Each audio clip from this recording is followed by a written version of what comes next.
today we are going to start a new type of analytical method which is called as thermoanalytical method. As you all know that therm is the word that we use for temperature. Okay, so thermoanalytical methods are basically those methods which are based on temperature changes. हम अपनी जो हमारी drugs होती हैं या हमारे excipients होते हैं उनका एनालिसिस करने के लिए हम जब भी टेम्परेचर चेंजेस को कंसिडर करते हैं, जब भी ग्राफ में temperature change is a factor, तो इस तरह के तमाम मेथड्स को हम थर्मो एनालिटिकल मेथड्स कहते हैं. ठीक है, अगर हम इसको ब्रॉडली डिफाइन करना चाहें तो basically thermal methods of analysis are those techniques in which changes in physical or chemical properties of a substance are measured as a function of temperature. Okay, यहाँ पे हमने सिर्फ temperature mention किया है, but sometime we also measure the changes as a function of time. ठीक है, उसमें temperature का factor ज़रूर होता है, but हम temperature over time हम देखते हैं कि कितने time के साथ कितना temperature change आ रहा है. ठीक है, अच्छा, समटाइम्स हम टेम्परेचर को कांस्टेंट रख के फिर देखते हैं कि सब्सटेंस में क्या चेंज आ रहा है. तो इन तमाम मेथड्स की बेसिस पे हमारे पास डिफरेंट टेक्निक्स डेवलप हैं. जब हम टेम्परेचर सेम रखते हैं तब हम थर्मोग्रेविमेट्री मेथड यूज़ कर रहे होते हैं. जब हम टेम्परेचर को कांस्टेंट रख रहे होते हैं तब हमारी टेक्निक का नाम डिफरेंट हो जाता है. So we are going to discuss general techniques first, और उसके बाद हम हर टेक्निक को इंडिविजुअली उसका प्रिंसिपल और इंस्ट्रूमेंटेशन डिस्कस करेंगे और फार्मास्यूटिकल एनालिसिस में उसका क्या रोल है. ठीक है, so but if we are talking generally, तो जनरली हमारे पास थर्मो एनालिटिकल मेथड्स की जो यूज़फुलनेस है या उसकी एप्लीकेशन है फार्मास्यूटिकल इंडस्ट्री में, वो आती है prediction of drug excipient compatibility. We know that कि जो हमारी ड्रग्स होती हैं उनके बारे में तो हमारे पास बहुत डिटेल्ड एनालिसिस की हमारे पास डिटेल्स होती हैं कि उस ड्रग के टेम्परेचर प्रॉपर्टीज़ क्या हैं, वो कितने टेम्परेचर पे स्टेबल हो सकती है. But sometimes we are using new type of excipients. हर फार्मास्यूटिकल इंडस्ट्री जो है वो same type of excipient use नहीं कर रही होती. सो टू मेक श्योर कि आपके ड्रग और एक्सीपिएंट्स की कंपैटिबिलिटी है या नहीं है, और अगर है तो वो टेम्परेचर चेंजेस से अफेक्ट तो नहीं हो रही, we use thermo analytical methods for that. Studies of solid dispersion system, कभी आप देखिएगा कि अगर आपके पास कोई डिस्पर्स लिक्विड है यानी कि कोई सस्पेंशन है, तो अगर आप उसका टेम्परेचर इंक्रीज या डिक्रीज करते हैं, फॉर एग्जांपल अगर आप उसको फ्रिज में रख दें या अगर आप उसको हीट के पास रख दें, तो उसकी कंसिस्टेंसी बहुत इफेक्ट होती है. सो सॉलिड डिस्पर्जन सिस्टम की स्टडीज़ के लिए थर्मोएनालिटिकल मेथड्स यूज़ होते हैं. Analysis of enantiomers and racemates. Enantiomers and racemates, आपको पता है कि रेसिमेट्स आपके पास स्टीरियो आइसोमर्स के मिक्सचर्स होते हैं. Enantiomers are again a type of isomers. Measurement of the time of the tablet disintegration. Tablet disintegration को आप नोट डाउन कर सकते हैं using thermoanalytical methods. And analysis of drug formulations and studies of the processes of grinding and drying of drugs. अच्छा, ये बहुत important point है क्योंकि थर्मो एनालिटिकल मेथड्स जो सबसे ज़्यादा यूज़फुल है फार्मास्यूटिकल इंडस्ट्री में, वो यूज़फुल हैं. हमारे पास जो फार्मास्यूटिकल प्रोसेसेस हैं उसमें बहुत सारे ऐसे प्रोसेस हैं जिनमें during the process heat generate होती है. अब वो हीट हम कंट्रोल करते हैं, but sometimes we can not avoid कि वो हीट जो है वो डायरेक्टली आपकी ड्रग को या एक्सीपिएंट को अफेक्ट करे. So we have to know कि हमारी ड्रग या एक्सीपिएंट जो है वो कितने टेम्परेचर पे स्टेबल है और कितने टेम्परेचर पे उसमें चेंजेस आ सकते हैं. ठीक है, so we use thermo analytical methods for all these purposes. अच्छा, इस थर्मो एनालिटिकल मेथड्स जहाँ पे हमारे पास इतनी सारी उसकी यूज़फुलनेस है, वहाँ पे थर्मो एनालिटिकल मेथड्स थोड़े से लिमिटेड भी हैं. उसकी लिमिटेशन हमारे पास क्या है? लिमिटेशन हमारे पास यही है कि जो हमारी ड्रग है, अगर वो टेम्परेचर चेंजेस से ख़राब हो रही है, obviously we can not use thermoanalytical methods for the assay. ठीक है, अगर हम उसका एनालिसिस कर रहे हैं और ड्यूरिंग एनालिसिस हमारी ड्रग डिस्ट्रॉय हो रही है, so those methods becomes useless for us. ठीक है, अच्छा, अब जो जनरल टेक्निक्स हम डिस्कस करेंगे, जो सबसे पहली टेक्निक है which is called as thermogravimetric analysis. Gravimetric analysis, we know that कि मास की जब हम बात करते हैं तो बेसिकली मास से रिलेटेड हमारे पास सॉरी मास से रिलेटेड हमारे पास जितनी भी मेजरमेंट्स होती हैं those are called as gravimetric analysis. So thermogravimetric analysis is based कि हम टेम्परेचर चेंजेस की वजह से किसी भी सब्सटेंस के मास में क्या चेंजेस आ रहे हैं, that would be called as the thermogravimetric analysis which is abbreviated as TGA.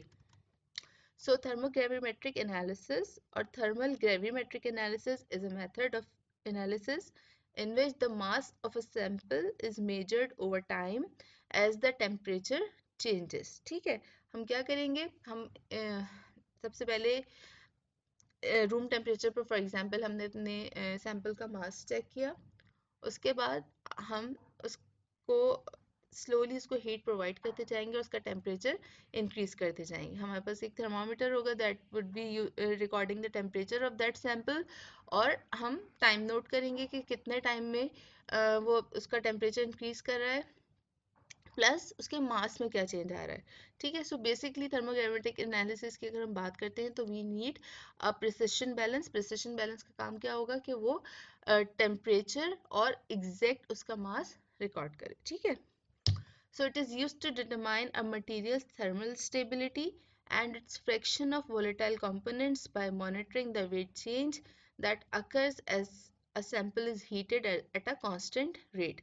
तो सबसे ज़्यादा इसकी एप्लीकेशन है थर्मोग्रेविमेट्रिक एनालिसिस की, वो इसमें है कि हम ये नोट करते हैं कि कितने टेम्परेचर चेंजेस पे किसी भी सब्सटेंस में डिकम्पोजिशन हो रही है या उसके अंदर कोई रिएक्शन हो रहा है. फॉर एग्जांपल अगर हम देखें यहाँ पे एक हमारे पास ग्राफ दिया हुआ है. If you look at this graph, तो ये कॉपर सल्फेट का ग्राफ है. कॉपर सल्फेट जो है उसके अंदर वाटर क्रिस्टलाइजेशन अवेलेबल होता है, तो copper sulphate is called as copper sulphate pentahydrate. जब हम इसको स्लोली उसका टेम्परेचर इंक्रीज करते हैं वी कैन सी दैट कि इसका जो वेट लॉस है वो स्लोली पहले यहाँ पे ग्रेजुअल वेट लॉस है, उसके बाद ये स्टेबल हो गया. इट मीन्स कि ये जो यहाँ पे अराउंड 250 से लेकर ये जो एक 700 के अराउंड का जो एक टेम्परेचर है, यहाँ पे कोई टेम्परेचर चेंज नहीं हो रहा है. इट मीन्स कि यहाँ पे जो भी कंपोनेंट बन रहा है वो थर्मली स्टेबल है. उसके बाद अगेन 700 से ऑनवर्ड्स हमारे पास हम टेम्परेचर इंक्रीज करना स्टार्ट करते हैं, तो अगेन हमारे पास यहाँ पे कुछ परसेंट वेट जो है वो लूज होना शुरू होता है. तो अगर हम इसको देखें तो यहाँ पे हमारे पास एक इक्वेशन आ रही है, लेट मी हियर. तो ये अप्रोक्सीमेट टेम्परेचर रीजन्स में क्या हो रहा है कि between 90 to 150 degree Celsius copper sulfate pentahydrate is being converted into copper sulfate hydrate. ठीक है, इसमें जस्ट 4 वाटर के मॉलिक्यूल्स यहाँ से लूज हो गए. फिर फर्दर अब यहाँ पे आप देखें, पहले ये ग्रेजुअल डिक्रीज हुआ, उसके बाद ये थोड़ा सा स्टेबल हो गया, उसके बाद अगेन ग्रेजुअल डिक्रीज हुआ, फिर थोड़ा सा स्टेबल हो गया, फिर अगेन ग्रेजुअल ये डिक्रीज होना स्टार्ट हो गया. तो अगर आप इसको देखें तो यहाँ पे क्या चेंज आ रहा है कि 200 से 275 के दरमियान कॉपर सल्फेट हाइड्रेट जो है वो कम्प्लीटली अपना वाटर ऑफ क्रिस्टलाइजेशन लूज कर रहा है और कन्वर्ट हो रहा है कॉपर सल्फेट में. और उसके बाद जब कॉपर सल्फेट हमारे पास बन जाता है which has completely lost its water of crystallisation, now that copper sulphate is pretty much stable.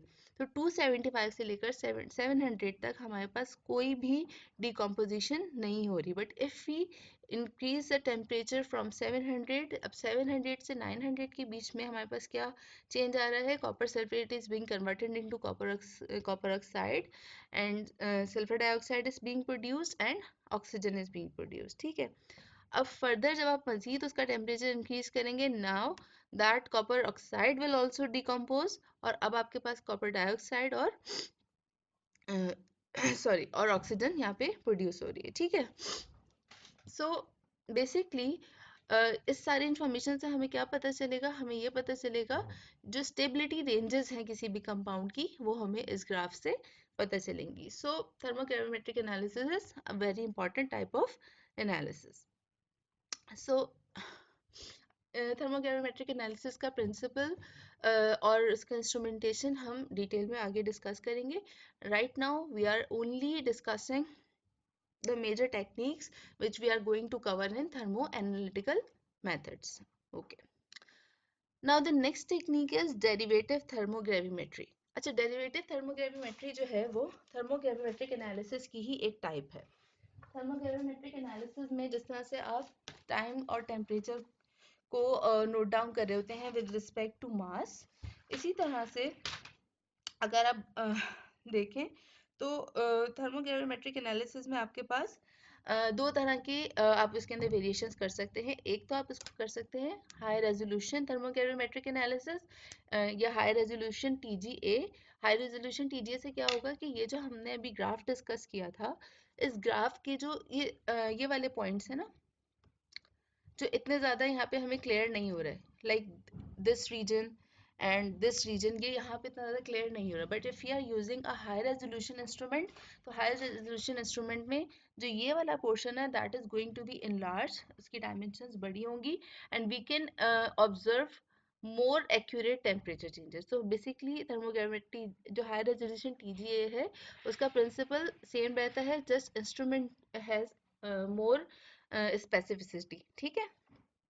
अच्छा, जब हम बात करते हैं डेरिवेटिव थर्मोग्राविमेट्री की, तो डेरिवेटिव थर्मोग्राविमेट्री में बेसिकली क्या होगा कि आप जो डेटा आपके पास है, जो ग्राफ आपके पास है, उस पे आप मैथमेटिकल चेंजेस अप्लाई करेंगे और उसको उसके डेरिवेटिव में कन्वर्ट करेंगे. जो उसका फर्स्ट डेरिवेटिव है, derivative thermogravimetry is a type of thermal analysis in which the rate of material weight changes upon heating is plotted against temperature and used to simplify reading the weight versus temperature thermogram peaks which are close together. ठीक है. So basically आप यहाँ पे हम इसका graph देखते हैं. यहाँ पे हमारे पास ये वो जो फर्स्ट ग्राफ है that is a TGA graph and the other one is DTG graph. ठीक है. जो फर्स्ट ग्राफ है which is the TGA graph में आप टेम्परेचर को प्लॉट कर रहे हैं अगेंस्ट परसेंट वेट लॉस. ठीक है. और जो सेकंड ग्राफ है वो सिंपली आप इसके अंदर क्या कर रहे हैं. अच्छा, इसका इंस्ट्रूमेंट सेम हो सकता है, हम एक ही इंस्ट्रूमेंट को यूज़ करके टीजे भी कर सकते हैं और डीटीजी भी कर सकते हैं, क्योंकि डीटीजी जो है वो बेसिकली क्या है, rate of change of weight है ना. तो हम वेट लॉस रिकॉर्ड करते जाएंगे यूजिंग अ प्रिसिशन बैलेंस और उसको सॉफ्टवेयर के थ्रू या डायरेक्टली उसका डेटा इनपुट करके एक्सेल में या कोई भी मैन्युअली भी आप उसको रेट ऑफ वेट चेंज में प्लॉट कर सकते हैं. ठीक है. So basically the instrumentation for DTA sorry TGA and DTG will be same. Now we have next type of thermal analysis which is called as differential thermal analysis. Now what is differential thermal analysis? As the name indicate कि आप slowly इसको different part में, differential जब भी हम word use करते हैं, हम किसी भी रिएक्शन को कंपोनेंट्स में ब्रेक कर रहे होते हैं और उसको इंडिविजुअली स्टडी कर रहे होते हैं. So differential thermal analysis is a thermo analytical technique that is similar to differential scanning calorimetry. In DTA, the material under study and an inert reference substance are made to undergo identical thermal cycles while recording any temperature differences between sample and reference. Differential thermal analysis में आप क्या कर रहे हैं, आपके पास एक sample है, साथ में आपके पास एक रेफरेंस मटेरियल है. उस रेफरेंस मटेरियल की नेचर क्या होनी चाहिए, that should be thermally inert in nature, ताकि जो हमारा हम एक जैसी एक्सपेरिमेंटल कंडीशंस जो हैं वो दोनों को प्रोवाइड कर रहे हैं एंड वी आर सीइंग के टेम्परेचर चेंजेस की वजह से या हमारी जो एक्सपेरिमेंटल कंडीशंस हैं उसकी वजह से आपके सैंपल में क्या चेंज आ रहा है with respect to your reference. ठीक है. अच्छा, इसमें it is very much similar to differential scanning calorimetry. तो हम पहले डिफरेंशियल स्कैनिंग कैलोरीमेट्री देख लेते हैं and after that we are going to discuss the graph. So differential scanning calorimetry is basically a thermoanalytical technique in which we are noting the difference in the amount of heat required to increase the temperature of a sample and reference, and it is measured as a function of temperature. Both the sample and reference are maintained at nearly the same temperature throughout the experiment. अच्छा, इसमें DSC में आप देखें, एक बहुत important point है that you are trying to keep the temperature constant. आपने क्या करना है, आप ये देखना चाहते हैं डिफरेंशियल थर्मल एनालिसिस में हम एक जितना हीट प्रोवाइड कर रहे हैं रेफरेंस को भी और सैंपल को भी। ठीक है, we are basically trying to gauge के इनर्ट मटेरियल जो है वो थर्मली इनर्ट जो मटेरियल है आपका, उसको आपने उसका टेम्परेचर चेंज कितना हो रहा है और आपका जो सैंपल है उसका टेम्परेचर चेंज कितना हो रहा है। You are basically noting down the temperature differences, but in differential scanning calorimetry you are gauging the heat or you are calculating the heat that is required to change the temperature. So you basic जो आपका target होगा वो होगा कि आप temperature का constant रखें और temperature जो है वो सिर्फ तभी increase करे जब वो एक particular point तक पहुंच जाए। ठीक है, अच्छा, अगर हम इसका ग्राफ देखें तो यहाँ पे हमारे पास दो ग्राफ्स हैं यहाँ पे। द फर्स्ट वन, ये जो फर्स्ट ग्राफ है that is the TGA graph, और टीजीए ग्राफ के बाद आपके पास यहाँ पे एक डीटीए ग्राफ है। डीटीए ग्राफ में आपके पास क्या हो रहा है कि temperature is being recorded versus the difference in the temperature of sample and reference. ठीक है, आप ये देखेंगे कि सैंपल का कितना टेम्परेचर, फॉर एग्जांपल मैंने 1 मिनट तक हीटिंग की, 1 मिनट तक हीटिंग के बाद मैं ये देखूंगी कि मेरा जो रेफरेंस है वो अगर पहले 25 पे था, इट शुड रिमेन ऑन 25, और जो मेरा सैंपल है वो 25 से हीटअप होके 26 से 27 हो गया है। अब डिफरेंस कितना है दोनों के टेम्परेचर में, दैट इज 2 डिग्री सेंटीग्रेड। उसको मैं यहाँ पे प्लॉट कर लूंगी। ठीक है, अच्छा, जैसे जैसे मैंने अपने सिस्टम का टेम्परेचर इंक्रीज कर रही हूँ वैसे वैसे सैंपल और रेफरेंस के डिफरेंस चेंज होते जाएंगे। तो इसको जब हम प्लॉट करते हैं that is basically the DTA thermogram और डीटीए कर्व। ओके, अच्छा, जब हम डीएससी की बात करते हैं तो डीएससी में हम क्या नोट डाउन कर रहे हैं, डीएससी में हमारा जो ग्राफ प्लॉट होगा that is going to be plotted between the temperature and enthalpy और heat flow of the system. यानी कि जितनी हीट हम उसको प्रोवाइड कर रहे हैं इन टर्म्स ऑफ किलोवाट्स और किलोजूल्स, तो उसको हम चेक करेंगे कि कितना अमाउंट ऑफ हीट हमने इसको प्रोवाइड किया। सो बेसिकली जो हमारे पास डिफरेंस आएगा डीटीए और डीएससी में वो क्या है कि DTA is based on the temperature differences while DSC is based on the heat flow differences. Okay, and DTA is more suited for determination of characteristics temperature changes। जो हमारे पास हम जैसे हमने फॉर एग्जांपल ये डिस्कस किया था कि कितना स्टेबिलिटी रेंज है किसी कंपाउंड का, इस तरह की टेक्निक्स के लिए डीटीए ज़्यादा यूजफुल होता है। वाइल अच्छा, डीटीए और डीएससी में से जो ज़्यादा अच्छी टेक्निक है that is the DSC technique. Why? Because DTA जो हमें इंफॉर्मेशन देता है that same information can be obtained from the DSC technique as well, but DSC additionally allows determination of caloric values. Caloric values क्या होती हैं? Caloric values होती हैं कि अगर हमें जैसे किसी रिएक्शन की heat of crystallisation find out करनी है या heat of fusion find out करनी है, जो एंथैल्पिक चेंजेस होते हैं किसी भी थर्मोडायनेमिक सिस्टम में, अगर वो हमें फाइंड आउट करने हैं तो उसके लिए DSC instrument is more suited. ठीक है, अच्छा, अब यहाँ पे अगर आपसे ये पूछा जाए कि थर्मोग्राम्स अगर आपसे कंपेयर करने के लिए कहा जाए तो जो सबसे पहली चीज़ कंपेयर करेंगे वो आप कंपेयर करेंगे कि आप जो ग्राफ की प्लॉटिंग कर रहे हैं वो किसके वर्सेस कर रहे हैं। फॉर एग्जांपल जो फर्स्ट ग्राफ है आपका वो टेम्परेचर वर्सेस मास है। मास आपका एक्चुअल मास भी हो सकता है, परसेंट वेट लॉस भी हो सकता है, एनी टाइप ऑफ मास हो सकता है, but it should be a mass entity. Okay, अगर आप बात कर रहे हैं DTG की, लाइक हियर, तो DTG में आपके पास rate of change of mass है। और अगर आप बात करें DTA की, तो DTA में you are noting down the difference between temperature of sample and temperature of reference and you are plotting the graph versus, अच्छा, चारों में x एक्सिस पे टेम्परेचर ही रहेगा और सिर्फ इसके y एक्सिस के जो पैरामीटर्स हैं that are those are going to change. ठीक है, और DSC में आप क्या मेजर कर रहे हैं? हीट फ्लो और इंथैल्पी। अच्छा, उसके अलावा जब हम इसको अभी डिटेल में डिस्कस करेंगे तो उसके अलावा जो प्रिंसिपल में चेंजेस हैं या टेक्निक्स हैं वो आप उसको डिफरेंसेस में ऐड कर सकते हैं, बट जो सबसे बेसिक डिफरेंस है वो उनका यही थर्मोग्राम का डिफरेंस आएगा, ठीक है। अच्छा, next technique we have evolved gas analysis. Evolved gas analysis again it's a very important type of analysis क्योंकि बहुत सारी pharmaceutical compounds हमारे पास volatile nature के होते हैं, so this technique is used in which nature or amount of volatile product released by a substance subjected to a controlled temperature program is determined। कि हम जब हीटिंग कर रहे हैं, अच्छा देखें, जब हम टीजीए में हीटिंग करते हैं तो टीजीए में हम क्या करते हैं, हम वी आर ओनली इंटरेस्टेड कि जो पीछे सैंपल बच रहा है उसका मास कितना है, ठीक है। बट हमने जैसे देखा था कि कॉपर सल्फेट में जब डिकम्पोजिशन स्टार्ट हुई थी तो पहले उसमें सल्फर डाइऑक्साइड रिलीज हो रही थी, उसमें ऑक्सीजन रिलीज हो रही थी। सो बेसिकली हम जो इवॉल्व गैस एनालिसिस करते हैं we are more interested in the things that are being release from the system. तो जो मास हमारे पास सिस्टम से लूज हो रहा है हम उसका एनालिसिस करते हैं which tells us about the nature of volatile products, ठीक है। Next we have transient thermal analysis. Transient thermal analysis calculates temperature and fluxes in your model over a particular time range.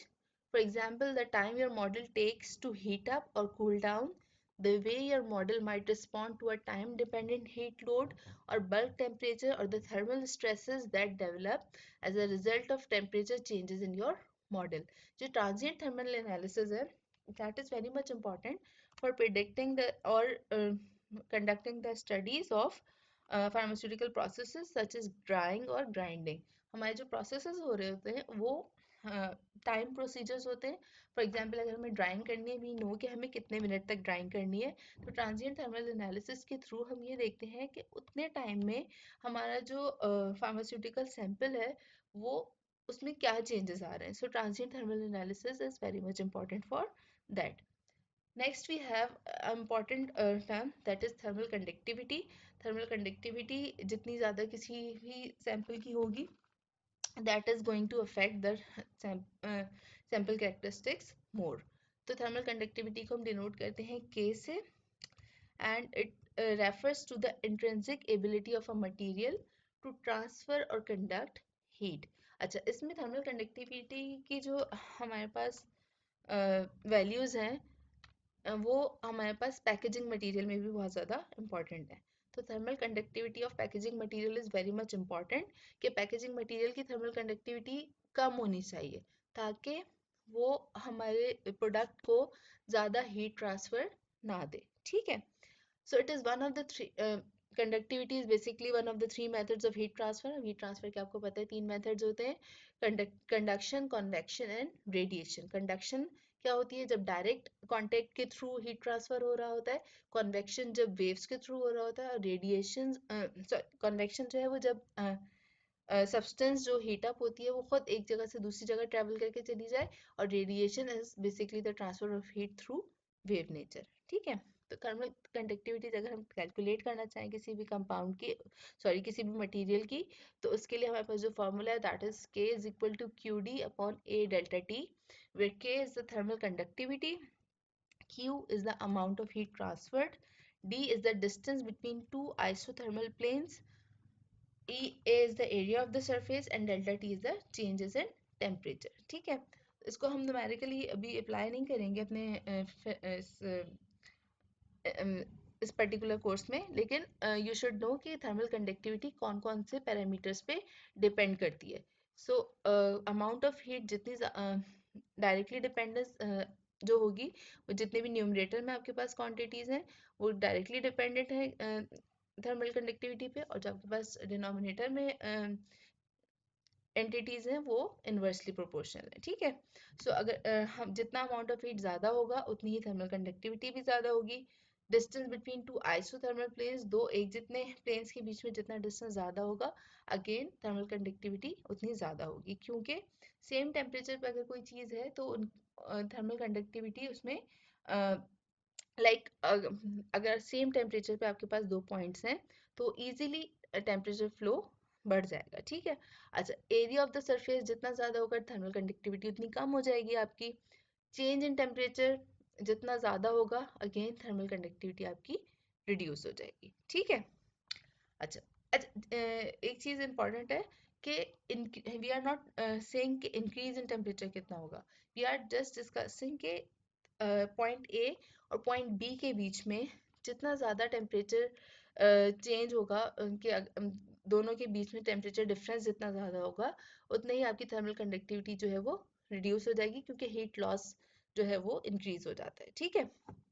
अच्छा, so this is basically the basic terms that are related to thermal analysis. अब thermal analysis की हमारे पास जो details हैं in terms की कि किस तरह के instruments required होते हैं, उनकी advantages क्या हैं, कहाँ कहाँ हम ये techniques use कर सकते हैं, we are going to discuss that in next lecture इंशाल्लाह ताला।